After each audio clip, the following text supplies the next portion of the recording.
Bonjour à tous, on se retrouve pour une nouvelle position de combinaison. Alors, ça va être un peu particulier aujourd'hui puisqu'on va regarder très au blanc et très au noir parce que comme ça on voit un petit peu la différence, hein. Euh, comme quoi l'initiative, hein, le fait de jouer en premier est très important dans le milieu de partie. Évidemment, vous savez qu'en finale ça peut être l'inverse, hein. Parfois, être obligé de jouer, c'est un désavantage, c'est ce qu'on appelle le zugzwang, mais en milieu de partie, quand il y a encore beaucoup de pieds sur l'échiquier, évidemment ça n'arrive jamais, le zugzwang. Le fait de jouer est un avantage, et ici, si ce sont les blancs qui jouent, et on va commencer par les blancs, eh ben, ils vont gagner grâce à une combinaison, bien évidemment. Donc, qu'est-ce qui se passe dans cette position? A priori, assez égalité matérielle, il y a un pion d'avance pour les noirs, je crois. Donc, dame, tour, fou, cavalier de chaque côté. 5 pions pour les blancs, 6 pour les noirs. Il y a simplement un pion d'avance pour les noirs. Mais les blancs ont des possibilités d'attaque évidemment avec la dame juste devant le roi, le cavalier pas loin, la tour sur la colonne, le fou qui pourrait éventuellement arriver sur la diagonale, et il y a même un pion dangereux ici, hein, qui peut même soit s'avancer si la dame s'en va, soit prendre et dégager la colonne de la tour. Ça peut faire des dégâts. Est-ce qu'il y a des coups forcés dans cette position? On va toujours regarder ça. Évidemment, il y a des coups, il y a des échecs avec la dame blanche qui peut donner échec, mais à chaque fois en se sacrifiant.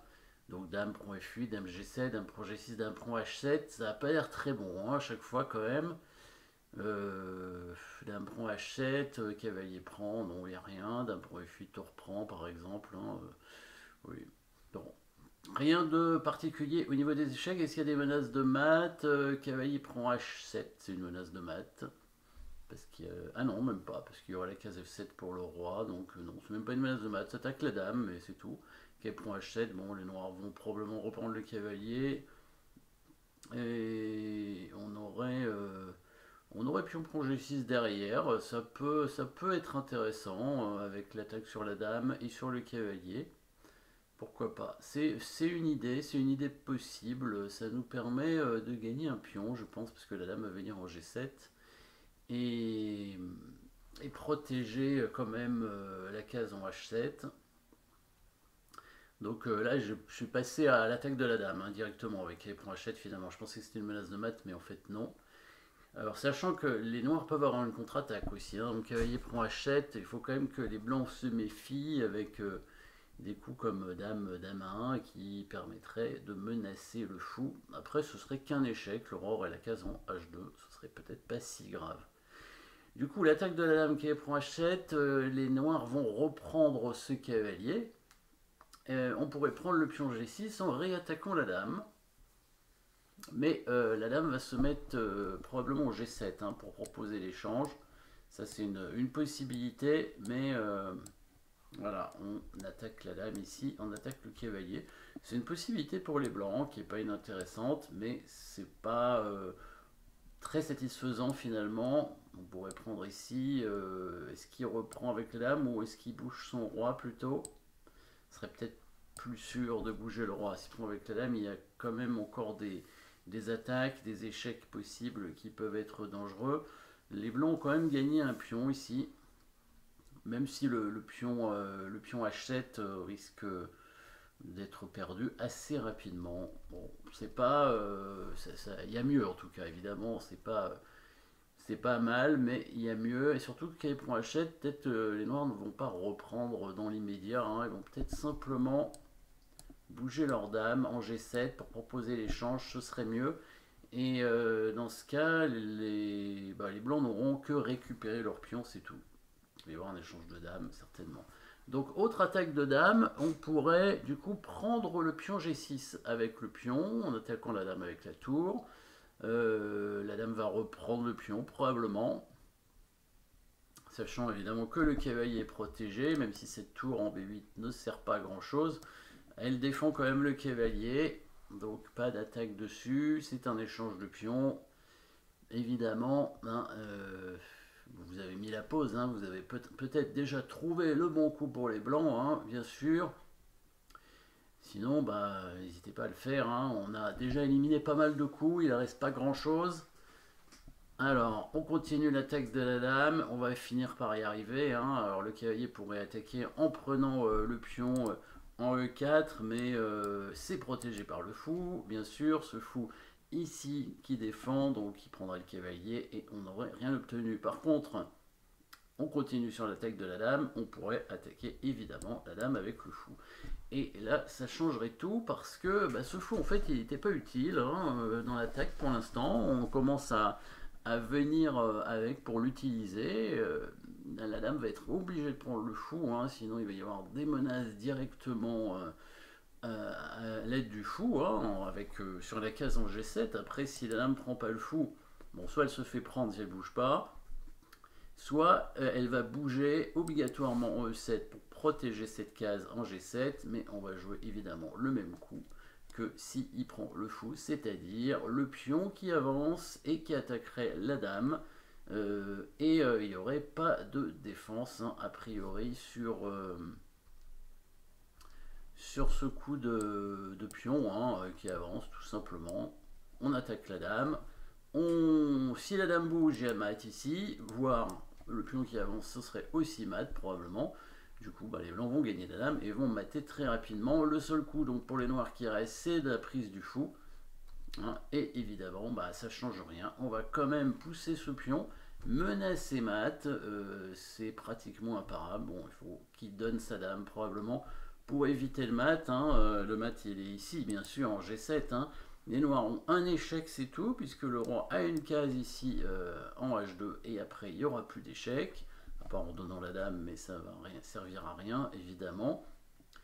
Ici, le cavalier vient défendre la case en G7, bien sûr, il ne défend plus cette case ici, hein, la dame prend, et ensuite, on mate tout simplement en F7. Bon, on peut regarder les échecs de la dame noire, mais ça va pas loin, hein. Alors on va quand même faire échec en 1, évidemment pour conserver la possibilité éventuelle de faire échec en D4 si la tour couvre l'échec, mais la tour ne va pas couvrir, c'est le roi qui bouge, la dame peut se sacrifier, on va faire quelques échecs, un petit échec ici à la découverte, hein. Voilà, c'était le dernier échec je pense pour les noirs, le roi qui va bouger tranquillement au H2. Voilà, il y avait 3 échecs de consolation et après c'est fini. Les blancs vont mater. Du coup, fou B2, une déviation hein, qui permettra après au pion d'avancer et de menacer mat. Maintenant, on va regarder la position très au noir. Alors là, ça va être un peu spécial évidemment, hein, puisque normalement, bon bah, dans une partie, c'est celui qui vient de jouer. Si c'était les noirs qui venaient de jouer, évidemment, c'est aux blancs de jouer. Sauf que là, on peut considérer, comme on ne connaît pas la partie, que les blancs viennent de jouer un coup. C'est possible. Par exemple, le cavalier qui est arrivé en G5, c'est possible que les blancs viennent de l'amener et que c'est aux noirs de jouer. Et dans ces cas-là, bah, ce sont maintenant les noirs qui vont avoir une petite combinaison et il suffit de pas grand-chose hein, pour changer le résultat d'une partie. Hein. Celui qui joue, il va prendre un avantage décisif, il va gagner grâce à une combinaison. Voilà, les blancs vont gagner parce que c'est aux blancs de jouer, mais si c'est aux noirs de jouer, ben ce sont les noirs qui gagnent. Alors, les noirs gagnent, bien sûr, ils ont un pion d'avance, donc c'est pas la raison pour laquelle ils gagnent. Hein. Ils vont pas mettre la dame en G7 pour proposer un échange et gagner en finale. Non, en plus, ce serait probablement pas suffisant parce que les blancs auraient, même après l'échange des dames, hein, les blancs auraient encore une attaque avec le fou, le pion qui avance, le cavalier bien placé, c'est même très dangereux pour les noirs certainement. Hein. Non, les noirs vont créer une attaque sur le roi blanc avec l'aide évidemment de leurs pièces, même si elles ont l'air moins actives que les pièces blanches. En tout cas, c'est sûr que la tour noire et le cavalier noir ne sont pas très actifs. Par contre, ils ont leur dame qui a la possibilité de venir, on a vu hein, assez rapidement faire des échecs sur le roi, et on a vu aussi la diagonale du fou qui peut s'ouvrir à tout moment grâce à ce pion qui avance. Et évidemment, hein, peut-être que vous avez trouvé déjà, puisque vous avez mis la pause pour chercher dans cette position avec les noirs maintenant, le bon coup pour les noirs, étant donné que les noirs n'ont pas d'échec, hein, il n'y a pas de menace de mat. Donc on va attaquer bah, la dame. On a essayé, hein, avec le coup d'MG7, c'est un échange, c'est la seule façon d'attaquer la dame, je pense. Sinon on pourrait prendre le pion, on attaquerait la dame aussi, mais surtout on perdrait notre dame, donc ce serait pas une bonne idée, évidemment. Donc, qu'est-ce qu'il nous reste? Eh ben, on va attaquer. Attaquer quoi? Après la dame, c'est la tour, bien évidemment. Et on va jouer un bon coup, et surtout ça, hein, surtout ça qui est important. Hein. Non seulement on va attaquer la tour, mais en plus on va l'attaquer de la bonne façon. Et la tour, ça sert à rien de l'attaquer avec la dame, hein, évidemment, puisqu'elle est protégée. Elle n'aurait pas été protégée, on pourrait éventuellement attaquer avec la dame. Et donc la tour est protégée, ça ne sert à rien de l'attaquer avec une pièce plus forte. Hein. Évidemment, ce ne serait pas une vraie attaque. Donc on va l'attaquer avec une pièce moins forte, c'est-à-dire le pion. Oui, le pion qui avance en E3 pour attaquer la tour en faisant échec en plus. Très important ce petit échec, parce que les blancs n'ont pas la possibilité du coup de menacer la dame comme tout à l'heure avec le fou. On prendrait la tour sur échec et après on prendrait certainement le fou, hein, et on ramasserait tout simplement. Donc les blancs seraient obligés de parer la menace. On a vu qu'il n'y avait pas d'échec satisfaisant avec les blancs. Ils vont prendre le pion. Et là, qu'est-ce qu'on va faire avec les noirs maintenant qu'on a ouvert la diagonale du fou et libéré donc cette possibilité avec le fou. Donc les blancs vont prendre le pion, je suppose, hein, ou bouger leur tour, mais bon, bouger leur tour, ça va permettre au pion de continuer sa route et peut-être d'aller à dame. Hein, donc a priori, il va prendre le pion. Et là, un bon coup évidemment. Alors on recommence la réflexion, parce que maintenant c'est un peu différent. Maintenant ce pion a avancé, mais il y a une nouvelle chose qui apparaît, c'est la possibilité de menacer mat. Et oui, et vous la voyez bien sûr, la menace de mat qui va permettre aux noirs de gagner du matériel, hein, de gagner une pièce non protégée dans cette position. On la voit, la pièce non protégée, le fou, et la menace de mat avec l'aide du fou en B7 et de la dame qui va faire une batterie avec le coup dame C6, menaçant mat, et du coup on ne peut pas éviter la perte du fou. Déjà pour parer le mat, on va être obligé de bloquer, hein, cette diagonale. Alors soit en poussant le pion, soit en ramenant le cavalier, peut-être pion E4. Hein, mais dame prend fou, voilà, et les noirs gagnent tout simplement du matériel. Alors pion E4, c'était peut-être pas un très bon coup, parce que maintenant le cavalier blanc est cloué puisque la dame n'est non protégée derrière. Donc ici évidemment les noirs ont un bon coup, hein, cherchez-le si vous ne l'avez pas trouvé, mais il a l'air assez simple. On va prendre le pion avec le fou, voilà, et on remenace mat, et là ça commence à être très très compliqué pour les blancs qui ont leur cavalier cloué et qui vont devoir encore donner la tour pour éviter le mat. Probablement que le seul coup, hein, sur dame C6, c'était de ramener le cavalier en F3, mais du coup les noirs prennent le fou et les blancs n'ont plus d'attaque, hein, puisque déjà le cavalier est rentré à la maison. Il va être cloué parce que il va devoir bloquer le diagonale du fou. À tout moment les noirs peuvent l'échanger pour être tranquille.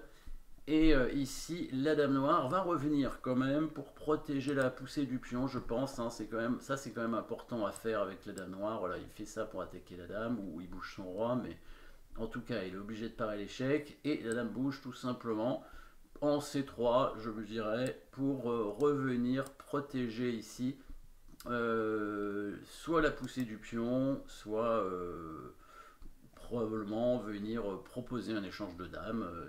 Très simple, hein, on pourrait prendre le cavalier et puis conserver donc le cavalier d'avance. Voilà, donc on voit la différence, hein, entre celui qui joue et celui qui ne joue pas. C'est vraiment, ça change absolument tout dans une partie, l'initiative, le fait de jouer en premier. C'est pour ça que les blancs ont l'avantage aussi au début, hein, évidemment, c'est eux qui commencent à jouer en premier. Merci d'avoir suivi cette position et à très bientôt.